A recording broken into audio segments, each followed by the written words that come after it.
am the representative in the Assembly. Thank you for being here.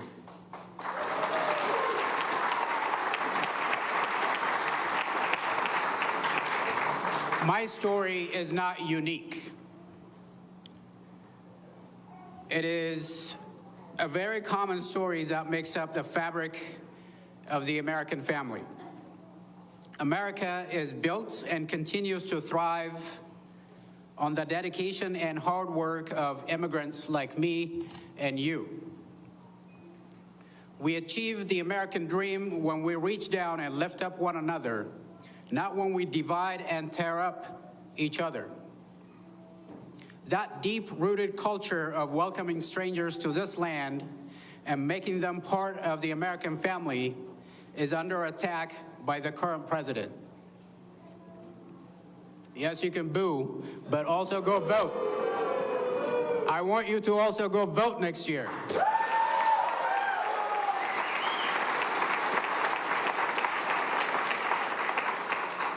This president has made it his priority to literally tear us apart as a society, separating families, tearing children away from their parents and locking them up in cages like they're animals. This is not happening just on the southern border. This is happening right here in our community. At this time, as we speak, the wife of one of my constituents is incarcerated at the ICE detention center a few miles away from here, separated from her two small children. They were born right here in Las Vegas. The federal government is attempting to deport her to a country that could kill her. History tells us this nation protected those who are persecuted for who they are, what they believed in, or who they believed in, who they worshiped or who they didn't worship. This country is a high ground where people ran away from persecution, from hate, bigotry, and discrimination of all kinds. There are thousands and thousands of people in federal custody across the country in this same predicament. Instead of finding a path for them, unifying them with their families, and making them a contributing part of our economy, the federal government is spending millions and millions of taxpayer dollars holding them as captives. This is not the America that we have known. This is not the America that history has recorded. And this will not be the America that we will build together as one people, as one nation.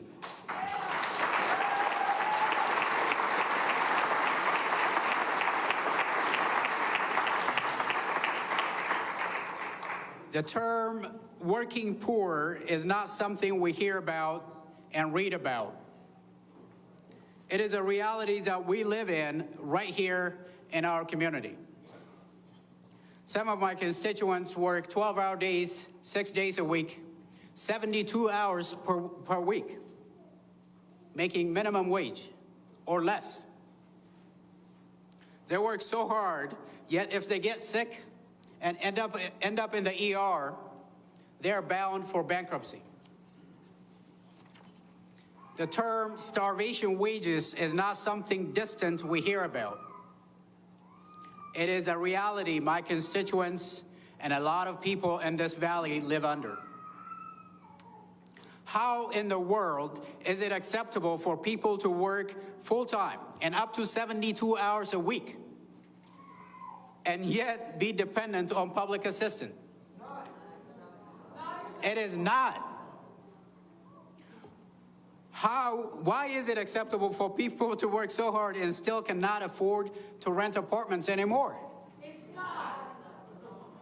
It ain't. Why is it okay for full-time working men and women in this valley to lose their homes because they cannot afford to pay their mortgages? No more. It is not. Why is it okay for young people to decide to aspire to reach their dreams and go to college to become better people, and yet the reward is that they are buried under a mountain of student loan debt they cannot come out of for the better part of their life?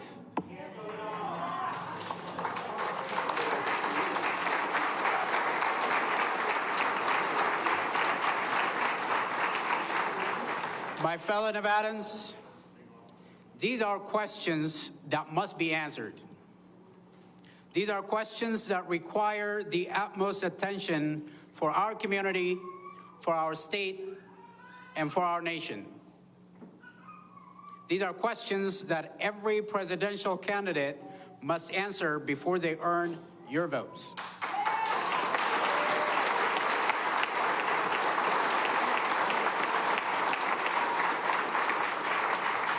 Today, we are blessed with the unique opportunity of being in the presence of a presidential.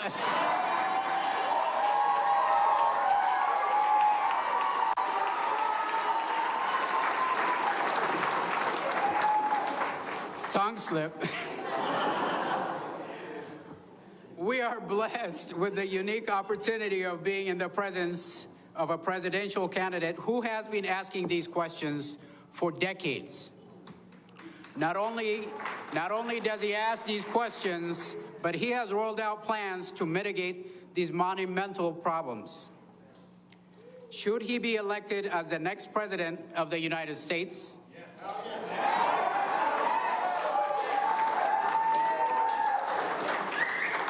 Should he be our next president, we are here to directly hear from him on how he plans to respond to these urgent and burning issues. Ladies and gentlemen, please welcome. It is my honor to introduce. I'm going to delay this for as long as possible. Presidential candidate, Senator Bernie Sanders.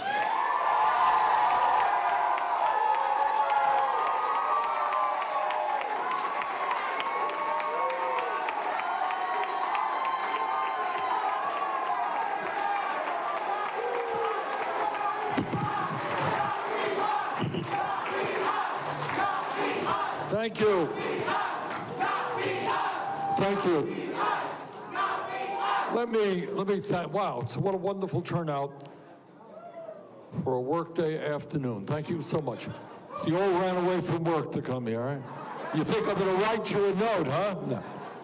All right, thank you very much. And let me begin by introducing to you the next First Lady of the United States, Jane Sanders.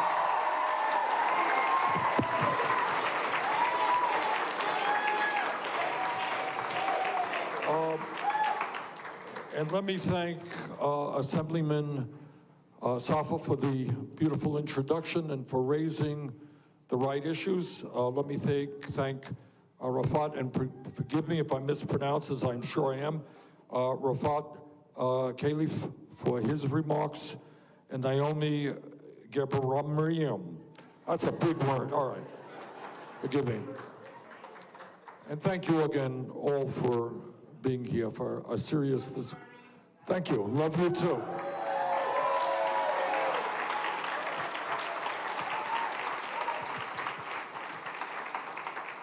The Assemblyman, your Assemblyman who, as I understand it, is doing a great job in your state capital, raised some important questions, and that's what we have got to do. We've got to sit down, we've got to answer them.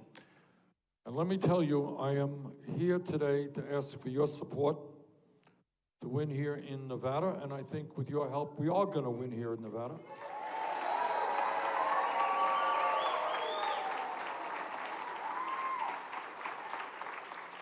And I am here today to ask for your help to enable us to defeat the most dangerous president in the history of this country.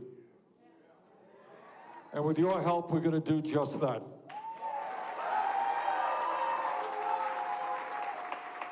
We're going to win We're going to win here in Nevada and all across this country because the American people are sick and tired of a president who is a pathological liar. I honestly believe he does not know the difference between a lie and truth. Not quite the quality you want in a president of the United States.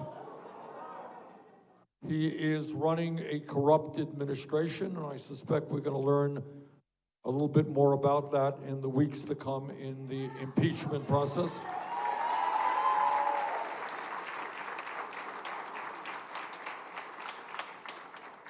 And something that I think the American people will not tolerate is that we have a president who is a racist, who is a sexist, who is a xenophobe, a homophobe, and a religious bigot. Other than that, and it really does not give me pleasure to say that. And frankly, I never thought that I would be saying that about a president of the United States. I have, as a senator, I have conservative colleagues who I work with every day who are decent people. I disagree with them. But to have a president who holds the views that he does, has the temperament that he does, who is trying to divide our people up based on the color of our skin or where we were born or our religion or our sexual orientation, that is not somebody that we can continue to have in the White House. And together we are going to make sure that he will not continue to be in the White House.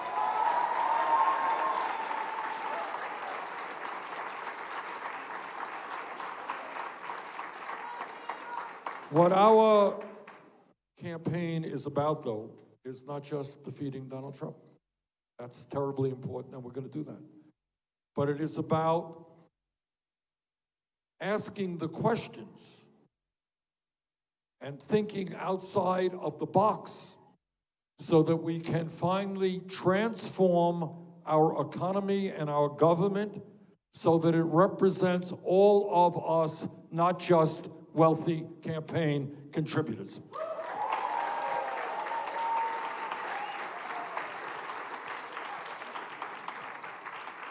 And whether you are a conservative or a progressive, whether you're a Republican, Democrat, Independent, you know there is something fundamentally wrong and has to change when billionaires are buying elections.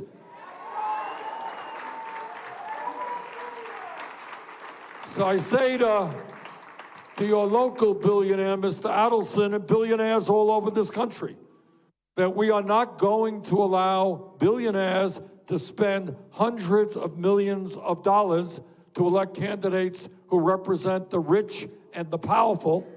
We are going to have a government which represents working families and not just big money interests.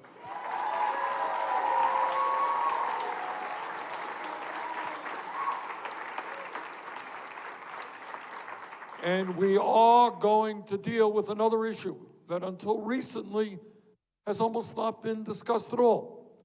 Congress doesn't discuss it, the establishment doesn't discuss it, corporate media doesn't discuss it, and that is the grotesque level of income and wealth inequality in America today.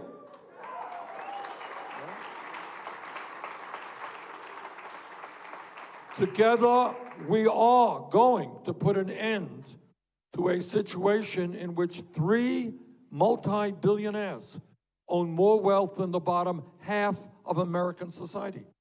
We're going to put an end to a situation where half of our people, and I've talked to those people here in Nevada and all over this country, who are living paycheck to paycheck, while 49% of all new income goes to the top 1%. We are going to create an economy that works for working people, not just billionaires.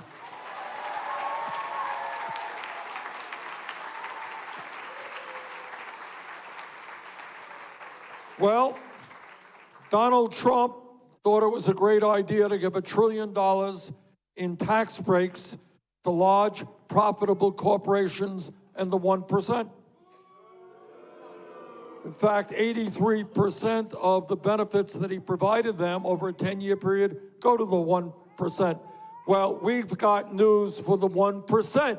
Under our administration, they're going to start paying their fair share of taxes.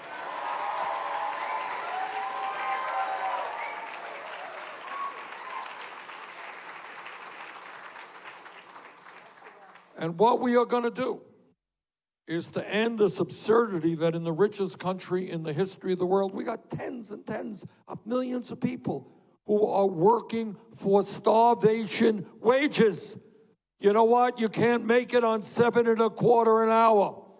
You can't make it on $9 an hour. You can't make it on $10 an hour. You can't feed your family. You can't pay the rent. You can't put gas in the car. You can't get health care on $9 or $10 an hour. That is why we're going to raise the minimum wage in this country, in every state in this country, to $15 an hour.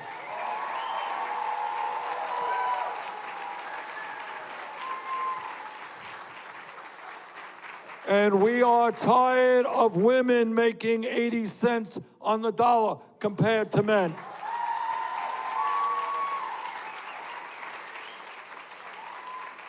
We believe in equal pay for equal work, not a radical idea.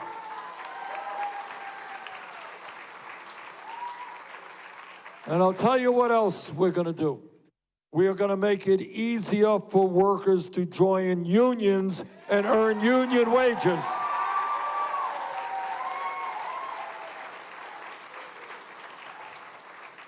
We have introduced legislation which would result over a 4-year period of doubling the number of workers in this country in unions, and that is exactly what has to happen.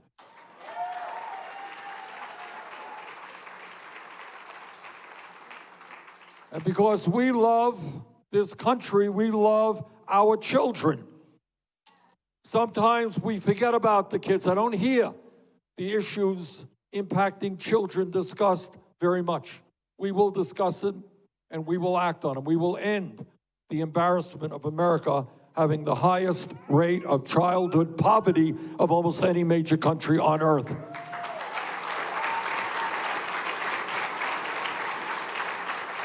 We will end, the psychologists tell us that 0 through 4 is the most important years of emotional and intellectual development. That's what everybody knows to be true, 0 through 4. And yet we have a child care and pre-K system in this country which is dysfunctional, where working class families cannot afford or find the quality child care that they need, where the workers who do child care are paid starvation wages. If we love the kids, we're going to have quality, affordable child care for every family in America.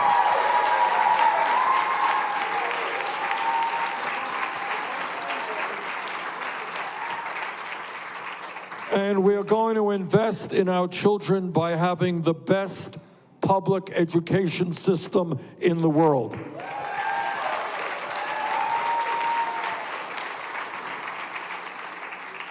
And part of what the political revolution is about is changing our values.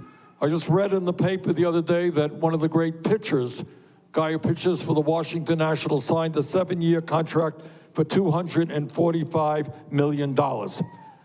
Well, if we could pay him $245 million, we can make sure that every teacher in this country gets at least $60,000 a year.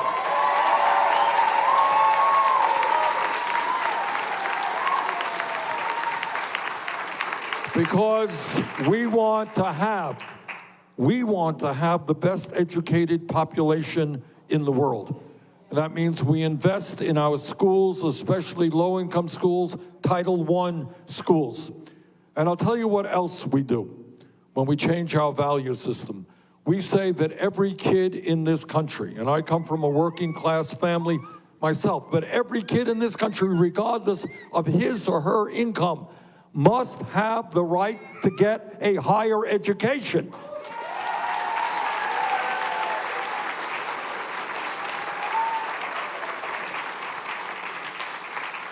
And that means that we will make public colleges and universities tuition-free.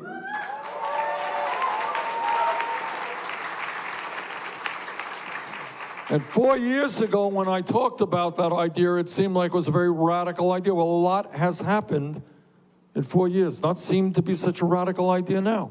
And all over this country, it's exactly where states and counties and communities are moving, because they understand that in a competitive global economy with a radically changing technology, we have to make sure that if our kids are going to make it into the middle class, they need a higher education. When I talk about higher education, I'm not just talking about college. There are a lot of kids who are good with their hands who don't want to go to college. We've got to make sure that they go and get the trade school education that they need as well.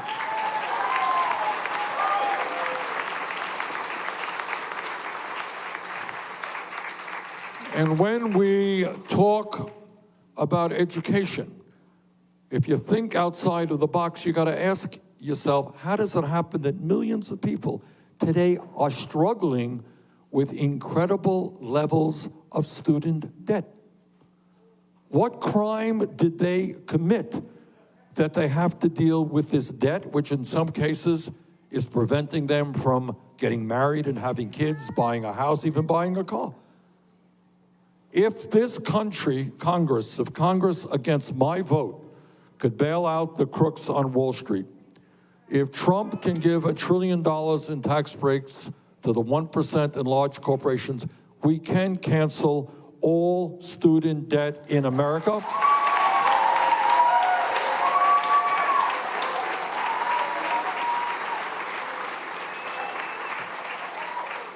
And we do that through a modest tax on Wall Street speculation.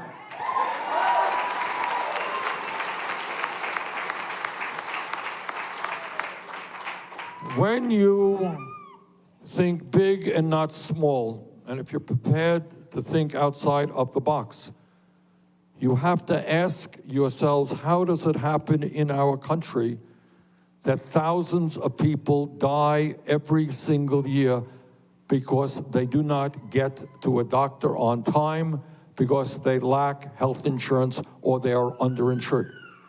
How could it happen that in the richest country in the history of the world, 87 million people are uninsured or underinsured with high deductibles and high co-payments?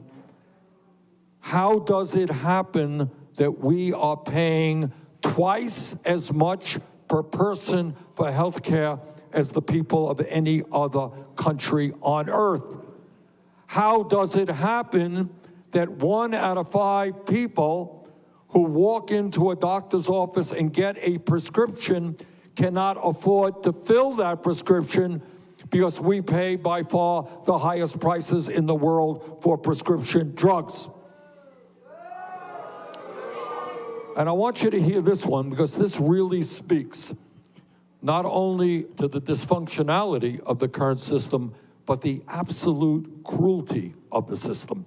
And that is that every year, some 500,000 Americans go bankrupt because they cannot afford to pay off their medical debt. Can you imagine that? Just stop and think. The people are going bankrupt by the tens of thousands for what crime?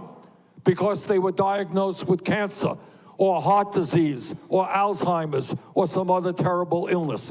It is not too much to say that in the wealthiest country in the history of the world, people should not suffer financial destruction because they came down with a serious illness.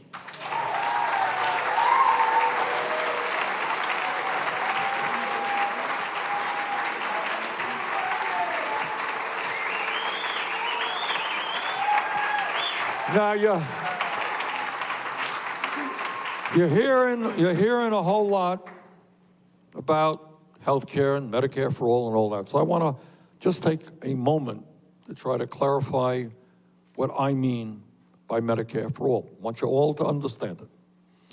What Medicare-for-All means, to me, means What healthcare is a human right means is that everybody in this room, in this country, has the right to go to any doctor, any hospital they want. They have the right to get all of the health care they need without taking out their wallet or their credit card. That's what healthcare for all means.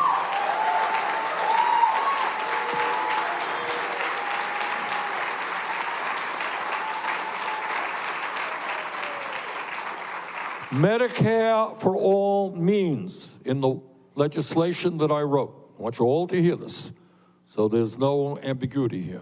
It means we eliminate all premiums for workers and their employers, all gone. It means there are no more co-payments when you walk into a doctor's office. It means that we eliminate an absolutely insane concept, when you think about it, called deductibles.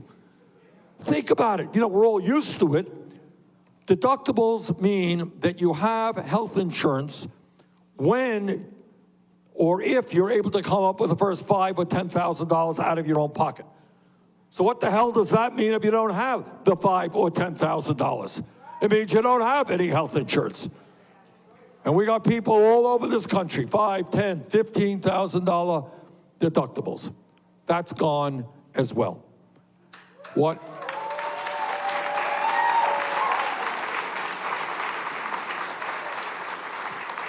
All out-of-pocket expenses are gone. What Medicare for All means is that we are going to expand Medicare, which is now a good program for seniors. We're going to make it better. We are going to provide dental care.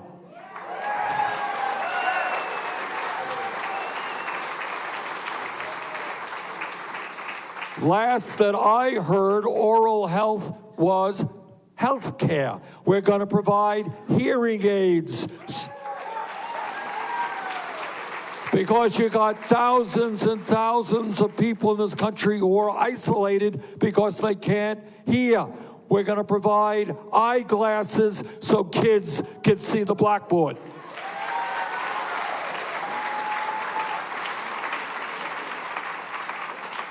And very importantly, we are, as part of Medicare for All, going to cover home health care.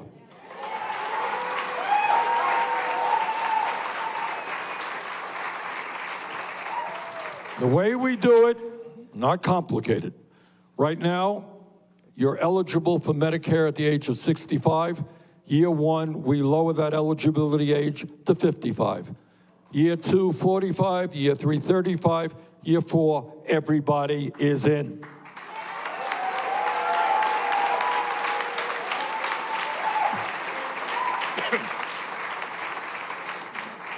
Now, I get attacked by Trump and the Republicans. I get attacked by the healthcare industry, which, I want to inform you, made $100 billion in profits last year, while people can't. That's right. That's the appropriate response. That's right. All right. So they made $100 billion in profit. And, thank you, we are also being attacked by establishment Democrats.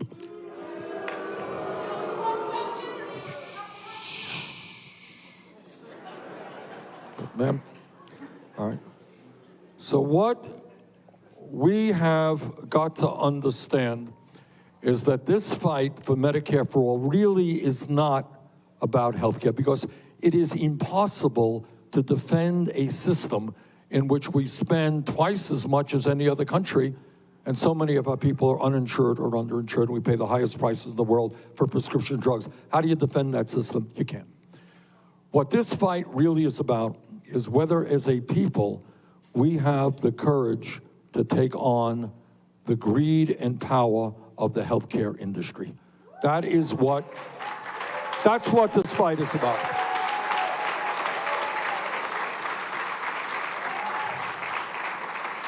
So I say to you, that if you check history, you find out that going way back when, people like Teddy Roosevelt talking about universal health care, FDR, universal health care, Harry Truman, universal health care, JFK, Lyndon Johnson, Jimmy Carter, Barack Obama, everybody's talking for 100+ years about health care for all. I think it's time we did it and ended the talk.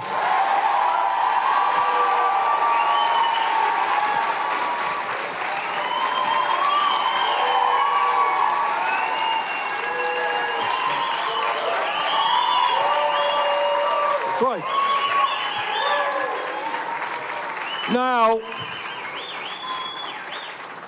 Now, my critics, whether they're Republicans or Democrats or the healthcare industry, they're going, how are you going to pay for it? Well, the real question is to ask, how are we paying for it now? How are you paying for it now? So I'll tell you how you're paying for it now. If you are the family in the middle of the American economy, what we call the median income family, right in the middle, you're making about $60,000 a year. You are paying, if you are that family, $12,000 a year for health care, for premiums, for deductibles, for drugs, for out-of-pocket expenses, $12,000 a year, 20% of your income. That's how you're paying for it right now. That is a hell of a lot of money. Let me contrast that with how we think workers should be paying for Medicare-for-All. Am I going to sit here and tell you that health care is free? No, it is not free. It costs a lot of money. Healthcare is an expensive proposition. But what we are proposing is a 4% income tax with an exemption of $29,000, first $29,000. That means if you are that $60,000 a year family, you're paying 4% of $31,000, $1,200 a year for comprehensive health care. That's a pretty good deal.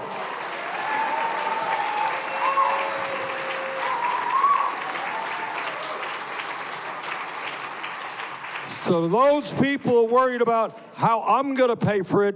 You tell the American people why you are asking that average worker to pay 10 times more for the health care he or she has than our proposal.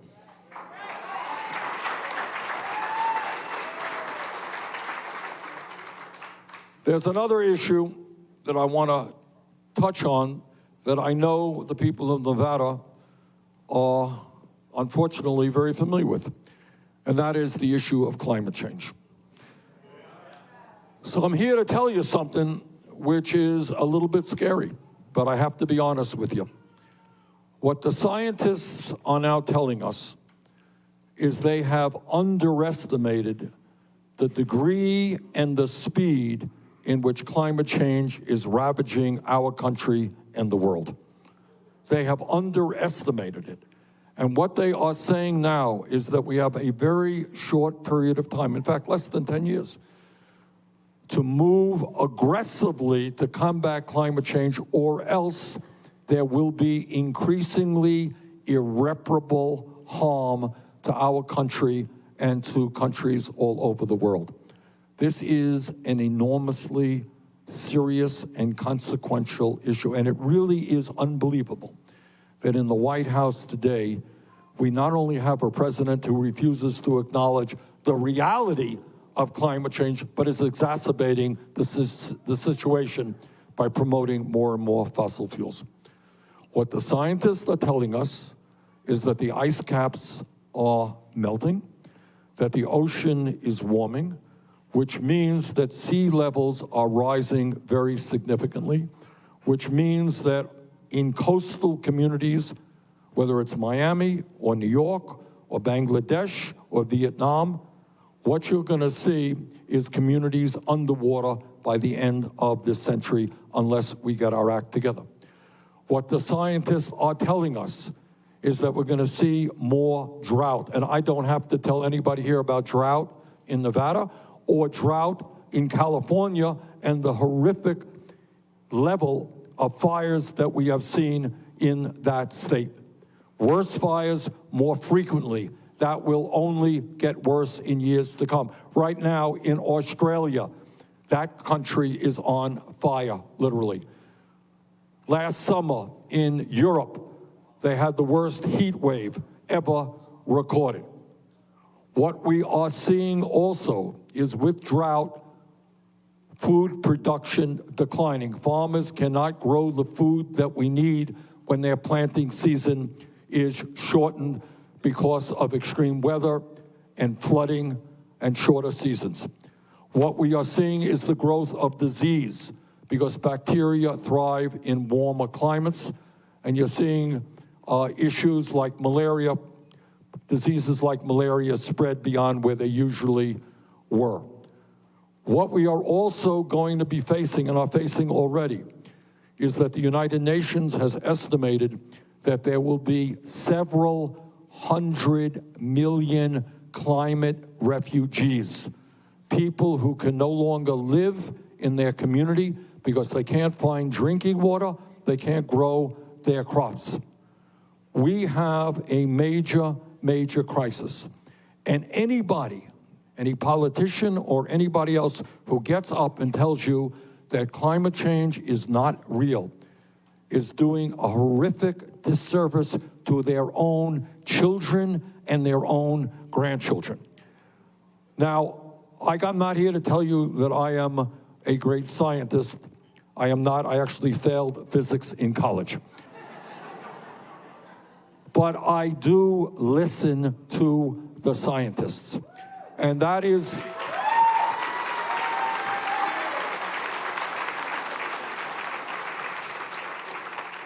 it's a pretty sad state of affairs when in America you get applause because you believe in science. Well, that's the way it is.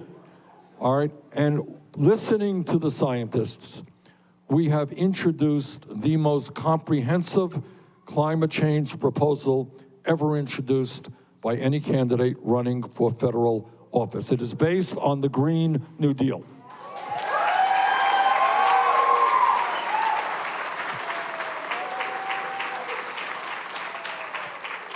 And essentially, and again, I want you to think outside of the box.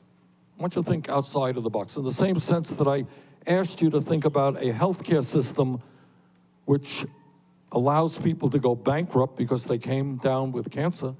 I want you to think about an energy system in which the fossil fuel industry knowingly lies about the product that they produce. ExxonMobil and these other companies have very smart scientists who have told them for years that CO2 emissions, carbon emissions, are leading to climate change. And you know what the fossil fuel industry did? They used millions and millions of dollars to fund phony think tanks and to get people up on television saying, oh, we're not sure about climate change, if it's real or if it's not real. What we are telling the fossil fuel industry, and as president, that is exactly what I will do, is to say to them that their short-term profits are not more important than the future of this planet and the lives of future generations.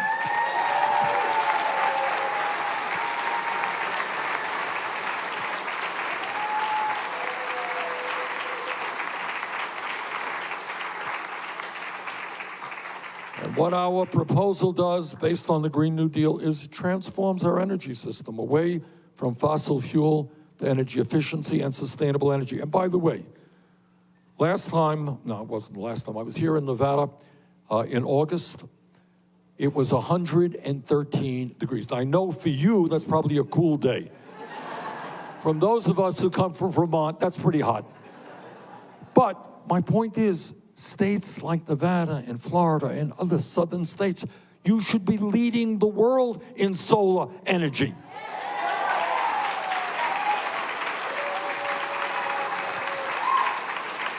And by the way, when you do that, it not only cleans up our environment, it not only combats climate change, you know what else it does? It's going to lower your electric bill.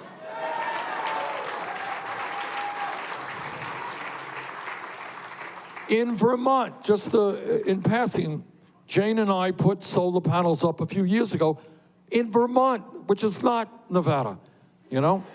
We don't get the sunshine you do. We're paying almost nothing now for electricity, all right? And our job is to help every American to be able to afford to put those solar panels up on their roof.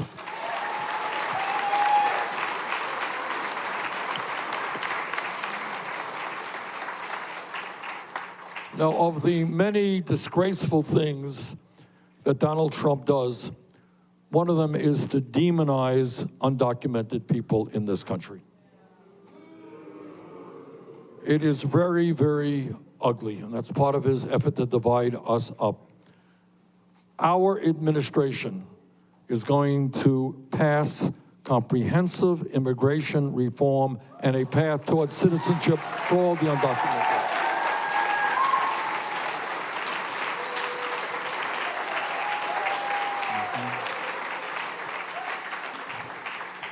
We are going to end our current federal policy on the border in which federal agents are snatching children out of the arms of their mothers.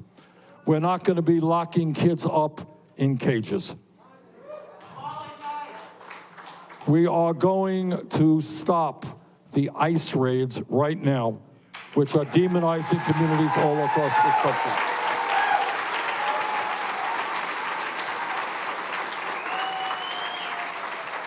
And on our first day, there are some things you could do with executive order and other things you need legislation.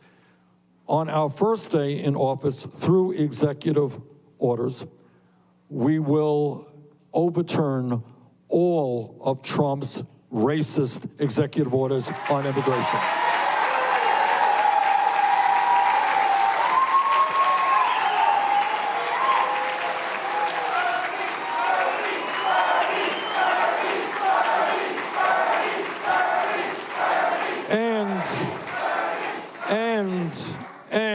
And what we will also do on that first day is restore the legal status for the 1.8 million young people in the DACA program and their parents.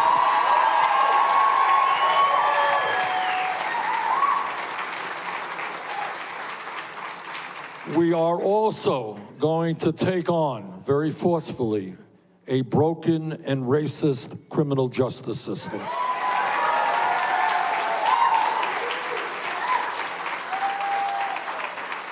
We are going to invest in our young people, in jobs and education, not more jails and incarceration.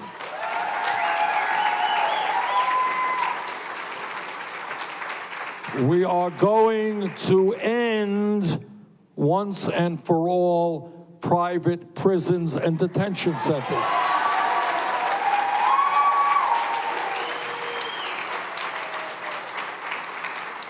When 400,000 people are in jail today because they cannot afford bail, we're going to end cash bail in this country.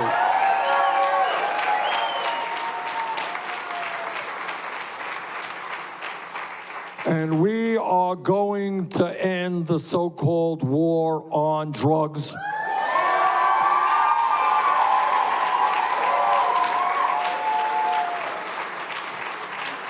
We are going to legalize marijuana in every state in this country.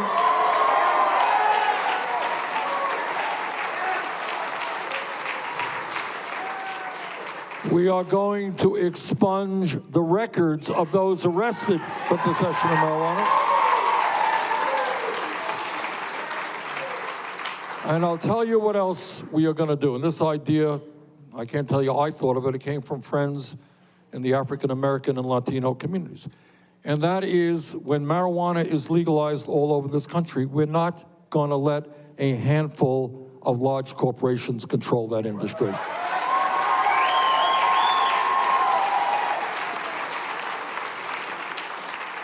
We are going to help those communities who have suffered the most from the so-called war on drugs. The African American community, the Latino community, the Native American community, help them get into the business of legal marijuana and start making some money for their communities.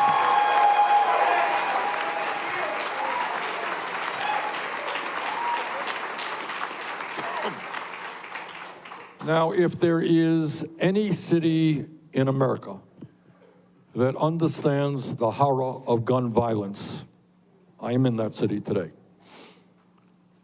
And all that I can tell you is that our gun policy will be dictated by the American people, not the NRA.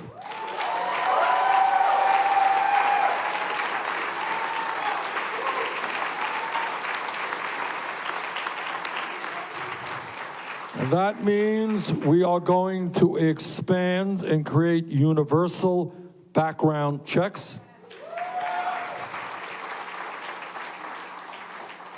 It means that we're going to end the so-called gun show loophole. And the straw man provision, which allows people to legally buy guns and then sell them to criminal elements. And I'll tell you what else we're going to do. And the American people have come a long way on this issue. In rural America, I represent a rural state. In urban America, gun owners, non-gun owners, we're going to end the sale and distribution of assault weapons in America.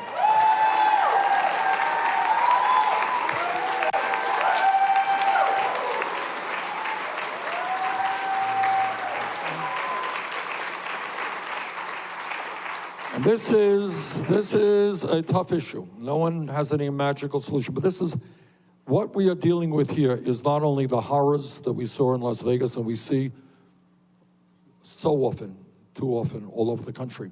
I'll tell you what else it is. I go and I talk to groups and I talk to parents who are scared to death about sending their kids to school. Talk to a mother who said, what am I supposed to say to my daughter who wants me to get her a bulletproof backpack? We want our kids to go to school to learn, to socialize, not to be afraid of some terrible thing happening. So together, we are going to do everything that we humanly can to end the horrific level of gun violence in this country.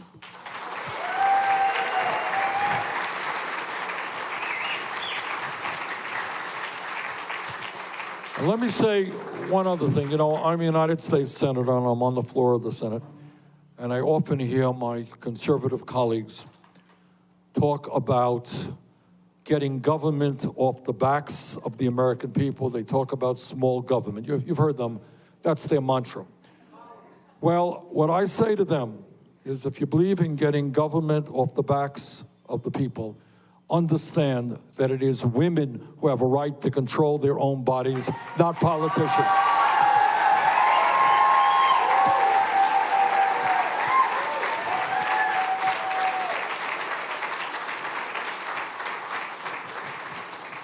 So my promise to you is that I will never nominate anyone to the U.S. Supreme Court who is not 100% pro Roe v. Wade.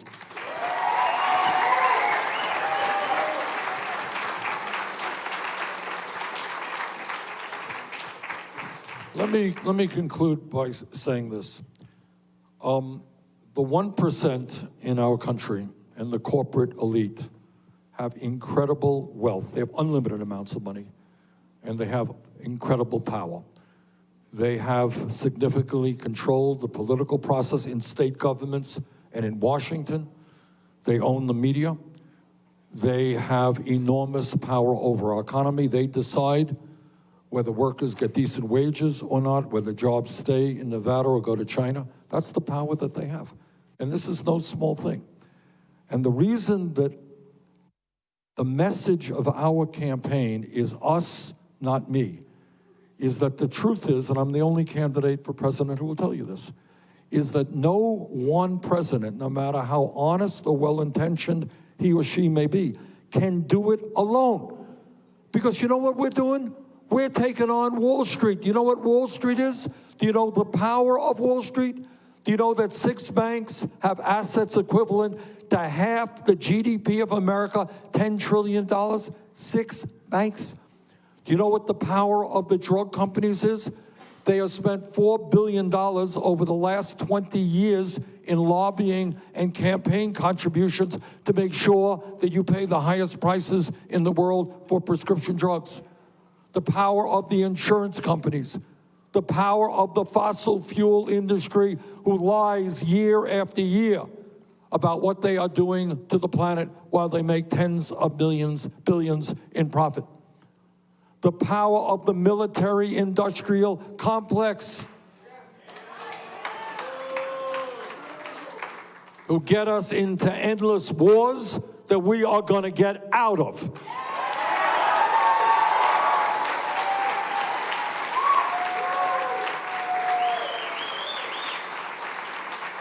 The power of the prison industrial complex who literally make more money the more people we have in jail. Let's have laws to lock up more people so they can make more profits. That's power. I understand their power. I deal with them every day as the United States Senator. So I know the power of the 1%, but I know something else. And that is that if you study the history of America, what you learn is that real change never takes place from the top on down. It is always from the bottom on up.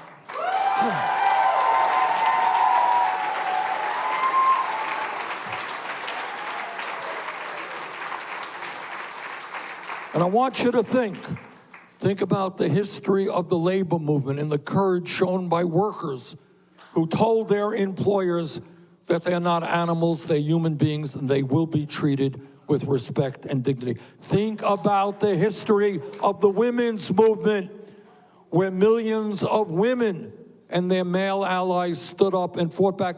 Let's not forget that 100 years ago from today, women in America did not even have the right to vote, did not have the right to go out and do the jobs they wanted to do, did not have the right to get the education that they wanted to get.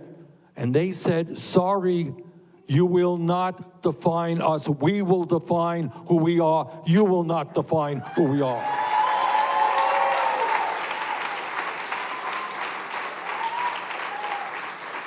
And think about the history, and this is really incredible because I am old enough to have seen it with my own eyes.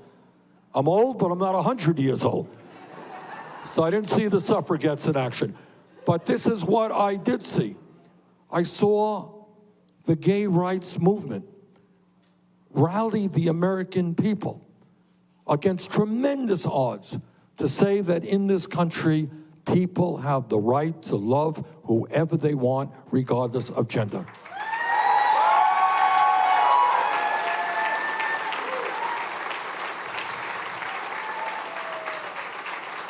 And right now, I am seeing that, you are seeing that in the environmental movement. Where do you think the leadership is coming? You think it's coming from Washington? It is coming from the grassroots, from young people, Sunrise Movement and others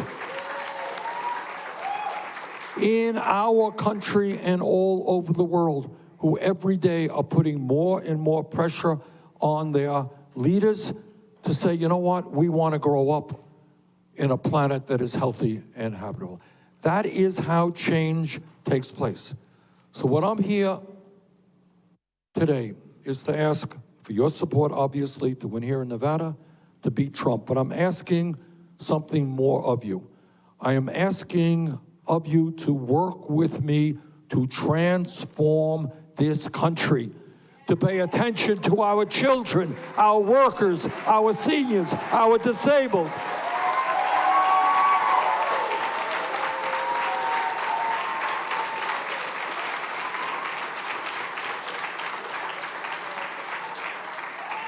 So that is what I'm here to do.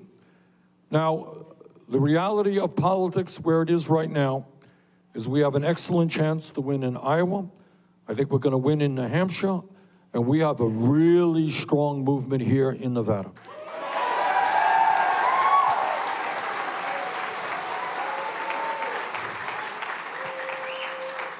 And just to mention, I think we're going to win in California as well. And if we do that, and I think we are positioned to do that, we're going to win the nomination. And when we win the nomination, we're going to defeat Donald Trump big time.